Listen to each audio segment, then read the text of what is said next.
come and ride the roof of Africa. Don't be scared. Don't be afraid by it. It is intimidating. It's nerve-wracking. It is nerve-wracking in the best of days. But come and ride the roof of Africa. Don't be so intimidated by this event.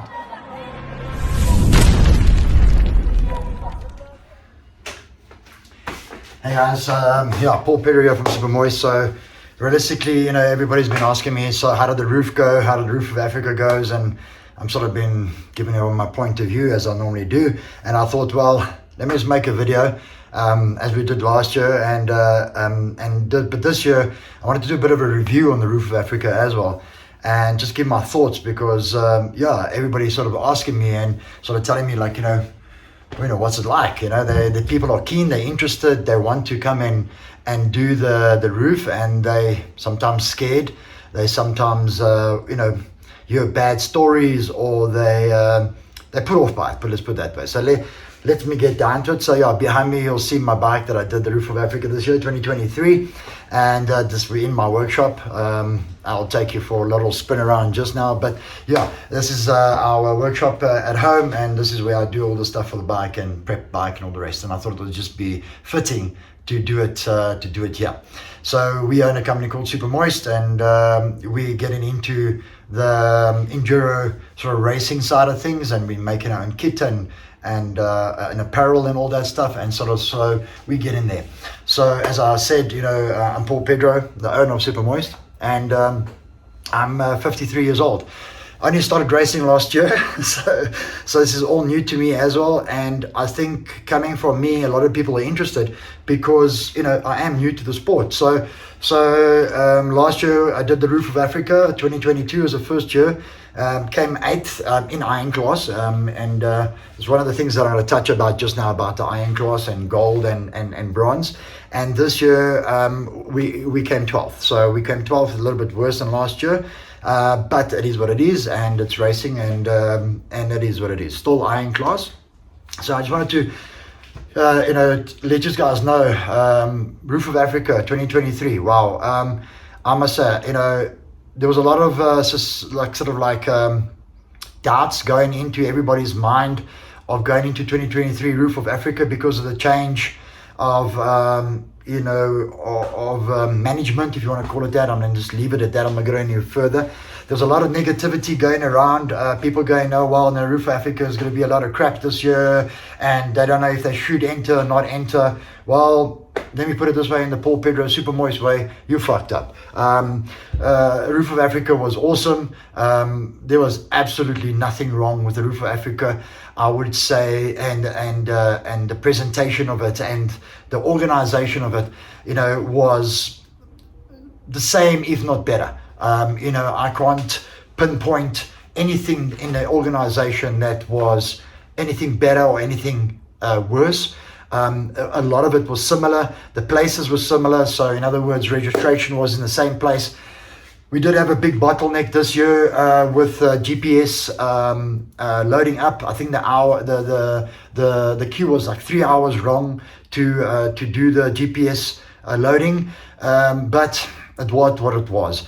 And on this point, there was one particular gentleman that came to me in the queue, and he said, oh, was it nice to push in? And I was like, I was actually taken by, and I thought he was joking. And I said to him, yes, it was great, awesome pushing in. And he said, like he was stuck by, and he was like, is it really lacquer just to push in? And then I realized that he was being real, and I said it was awesome to push in, and I love pushing in. And he was like, I know, it's guys like you that make the queue so long and all the rest. And I said, it's great, whatever.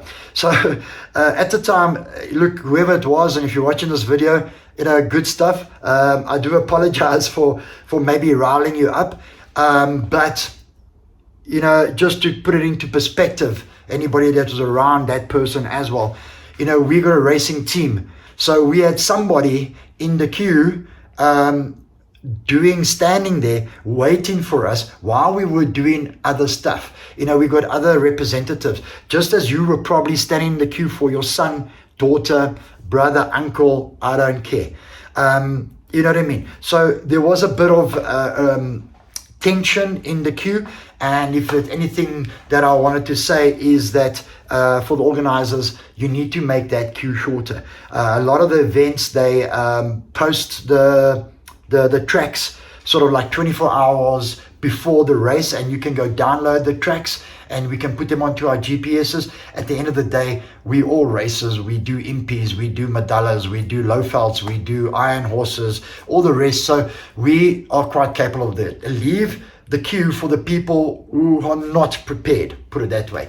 I don't see you guys changing the tracks 24 hours or before the time. People that have gone to Lesotho, within that 24 hours, they can go stand in the queue. That was it. So for that gentleman that came to me and try to be hard-ass with me, I do apologize that I retaliated. I didn't retaliate badly. I am Portuguese and I probably would have told you to go fuck yourself. But I do apologize for retaliating, whatever the sense was. But that was the case, on the GPS. Everything else smoothly, getting your numbers, stickers, organizing, indemnity forms, the scrutineering, all the rest was all the same and perfect. It was just that one particular queue that everybody was getting peed off about. So that's just my personal opinion. And again, I'm sorry to that gentleman that I sort of said it was awesome to cut in. Then from there onwards, we moved on to the time trial. The time trial, absolutely loved it. We normally got a traditional time trial. Well, traditional, it's the second year, I wouldn't know. But I'd imagine a traditional time trial is in the mountains, riding a loop and all the rest. This year, they did it at the mall. The time trial went into the mountains behind the mall, and it was fast. It was semi-technical. It was fast. They had this awesome sort of man-made obstacle, enduro cross track, where the spectators could actually sit and watch, and I actually like that. If you want spectators to come to your sport, you need to give the spectators something to see. And they tried it this year, and I think if they continue doing it, people will come and spectate because I liked it. I saw my ass on the last obstacle and I got stuck there like an idiot, but it is what it is. It was great fun, and I absolutely loved that enduro track and that time trial. And I think that format absolutely works. You guys must keep it like that. The around the houses, prior to that, around the houses, it was normal. The downfall of the round the houses was that everybody was at the mall and you had to get into your car and go to the round the houses. Like my wife and my team had to get into the car and drive around the houses. They didn't get there. The traffic was so bad that they didn't get there. So realistically, I had nobody at around the houses, but I had nobody around the houses last year neither, so it didn't bug me. Around the houses is an awesome event for the public of Lesotho, and it's traditional and all the rest. But what I would say maybe recommend is if you had the rounder houses at the mall and then into the time trial and kept everything in that sort of area, I think that maybe would have been better. But it's just my personal opinion. It is what it is. It was just heavy congestion there. Nobody from the mall could get up there, and if they tried, the traffic was hectic. So the guys with adventure bikes and quad bikes and bikes that went up to the mall to watch the around the houses, they got through. Anybody in a car went up, they turned around, they came back. We couldn't get through. But yet there was a lot of people at around the houses, still the usual amount, because that's the area where everybody knows that we're going to come around with the bike. So that what was that. First day, Friday. Road Friday.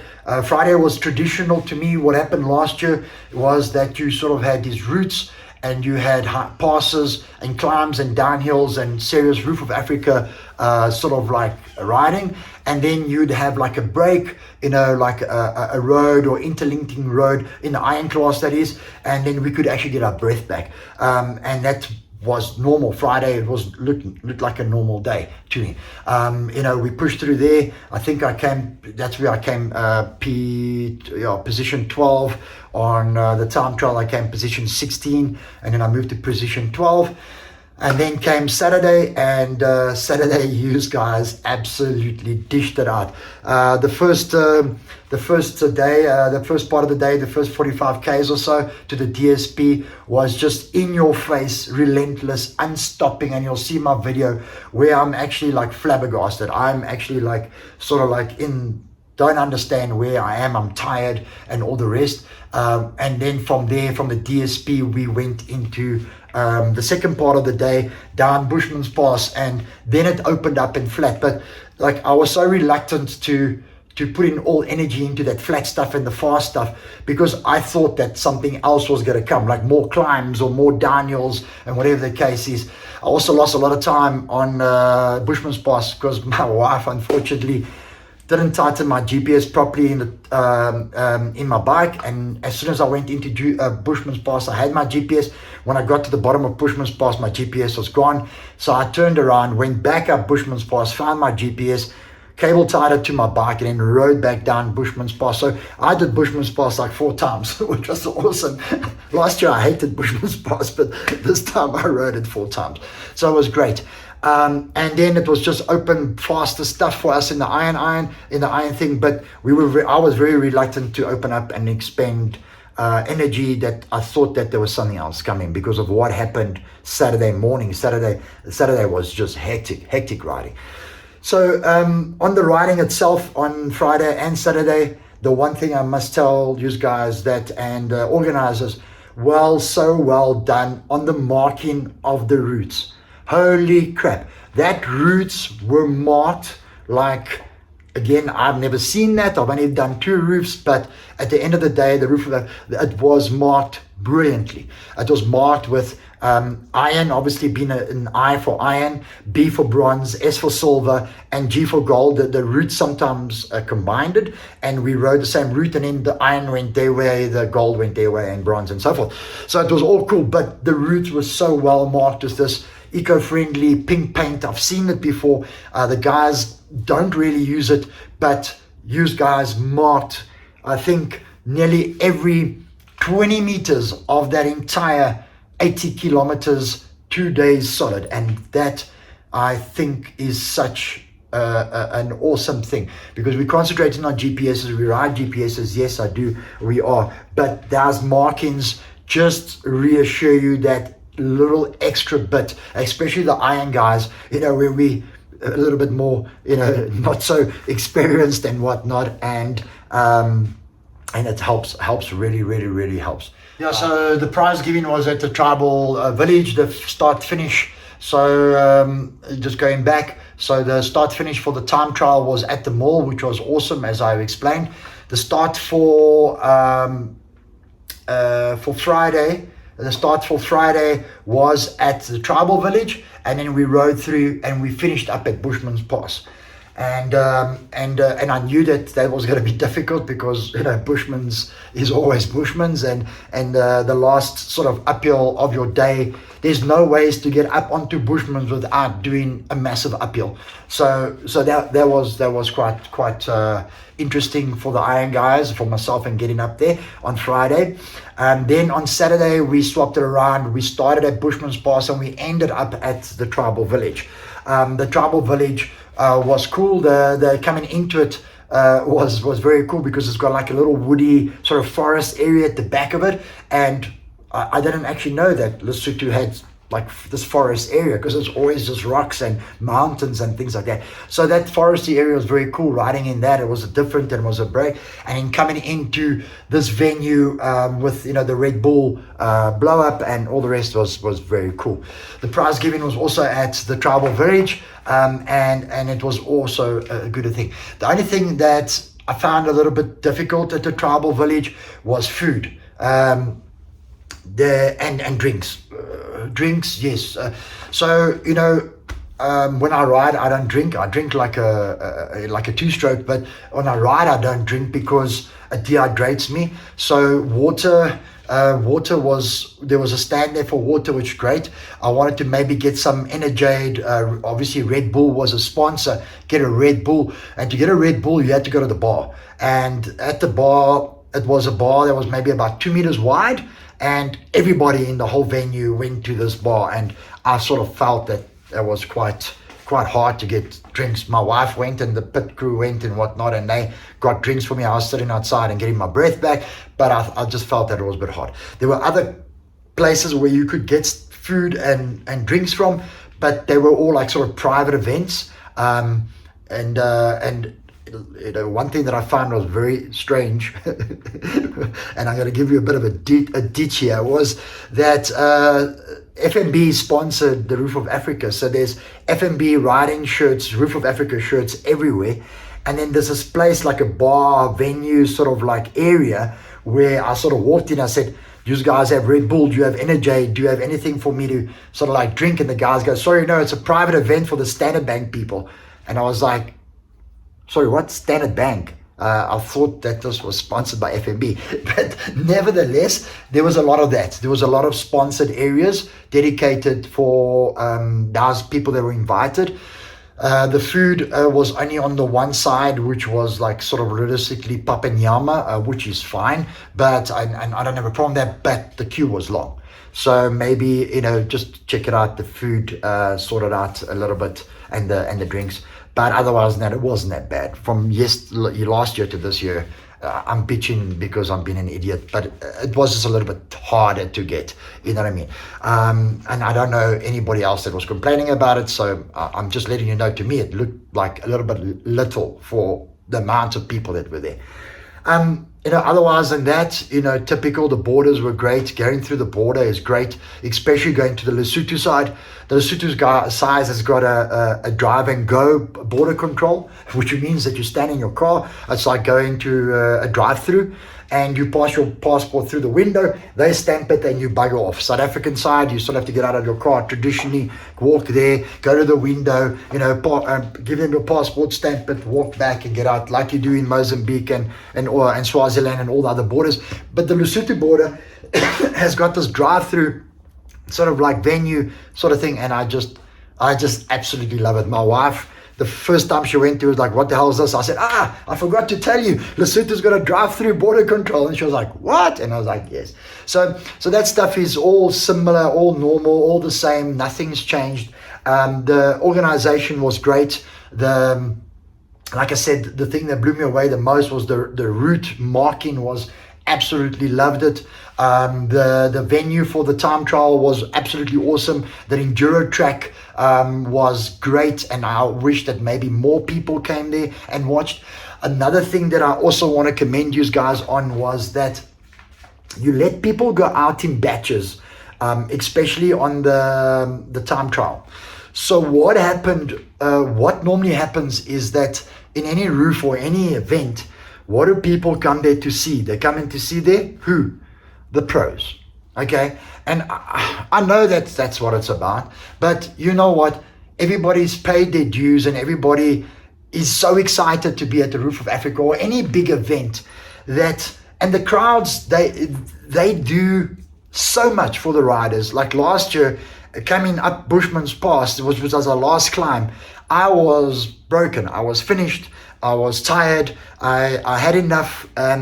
But the crowd on that Bushman's Pass, all the way up Bushman's Pass, cheering you on and walking next to you on your bike and going, "Come on, old man, you can do this," and whatever the case is, or in Afrikaans, "Kom oom," you know, and just cheering you on makes such a big difference to a non-professional rider like myself. It just blows steam up your ass, to be quite real, but it does. It helps us to get through.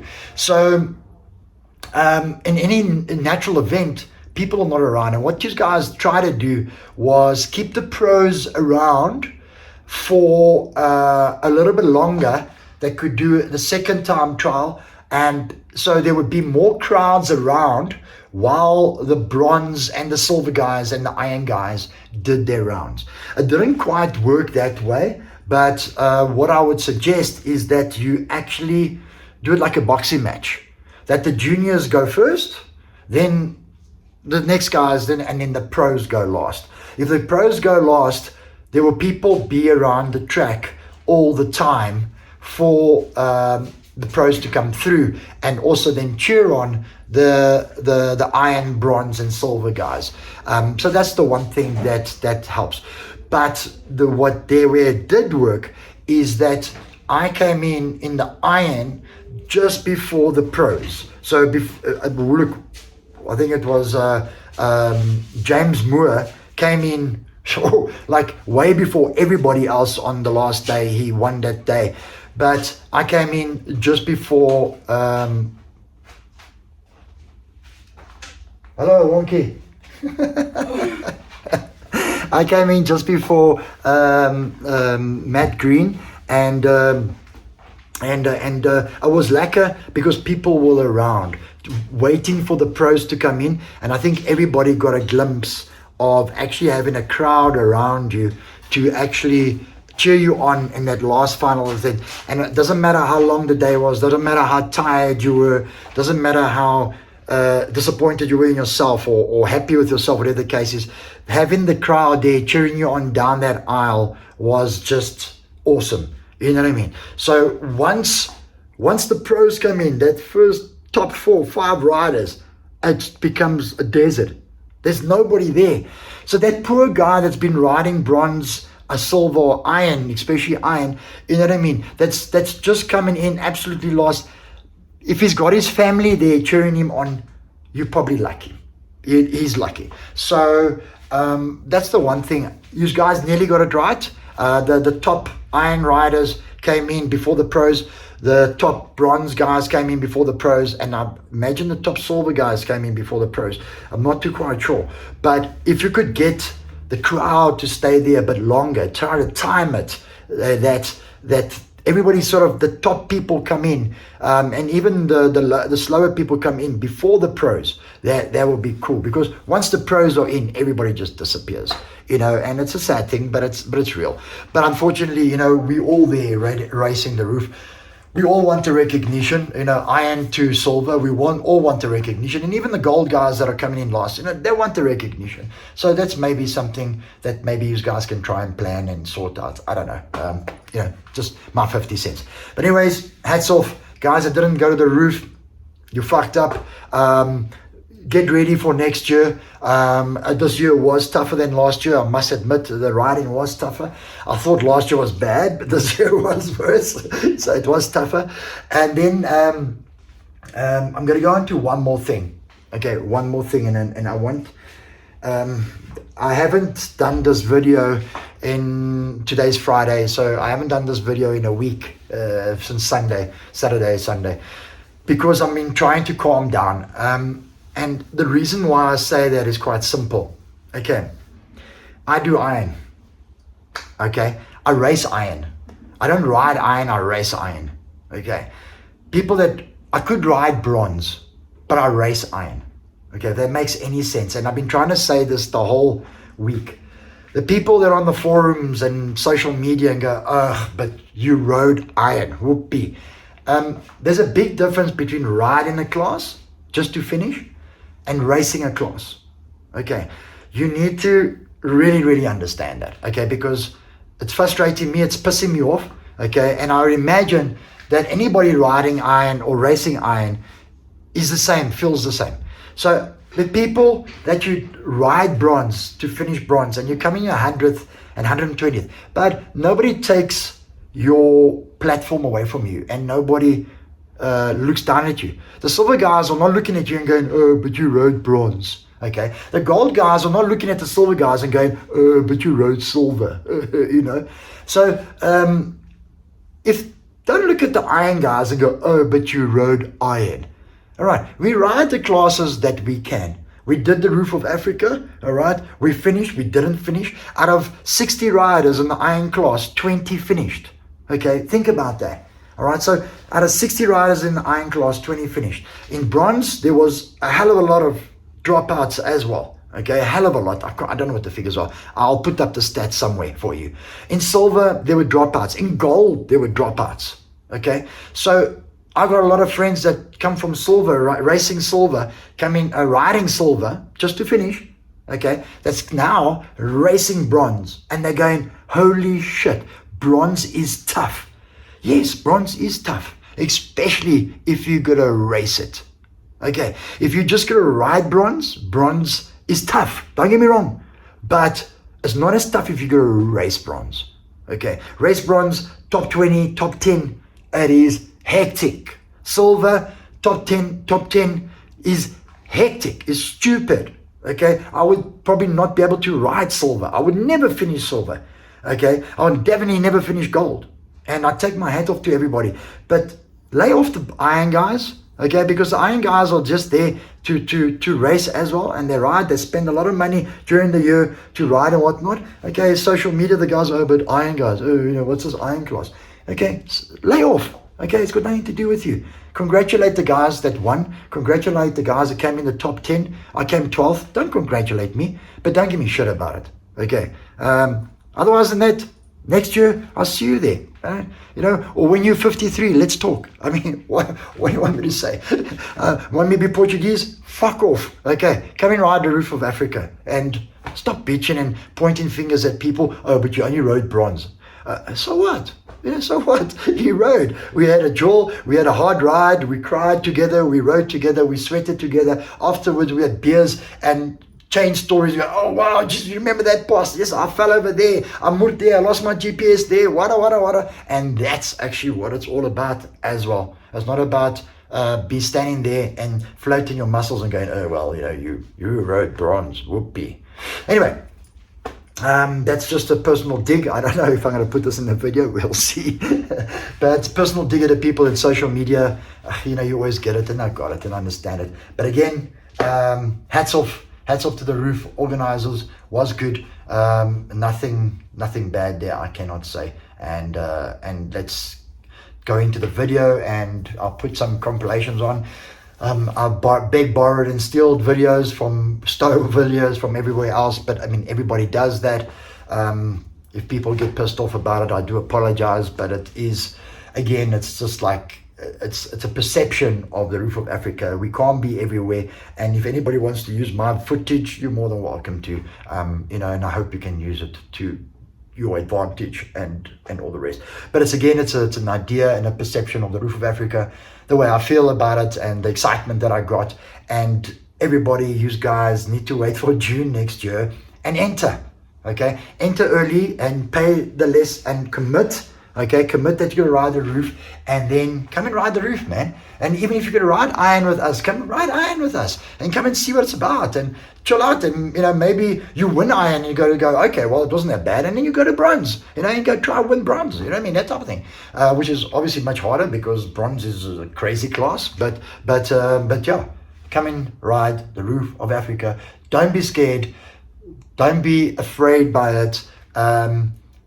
It is intimidating. It's nerve-wracking. What's it feel like being a spectator of the roof, Janine? Was it hard for you, Janine? Nerve-wracking as fuck. I'm so glad you're okay. But it's done now. It is nerve-wracking in the best of days, but come and ride the roof of Africa. Don't be so intimidated by this event. This event is cool, chilled, and good. And yes, it's a hard event. Yes, it's probably the hardest event that we've got of the year in Africa. But not actually, because we've got other stuff. But you know, Dakar and so forth. But I'm talking from a hard enduro point of view. We got MP, which is great, and up there, and I love MP. But you know, Roof of Africa's got this iconic vibe to it, and everybody is so scared of Roof of Africa. Don't be scared. Come and ride the Roof of Africa. Do yourself a favor.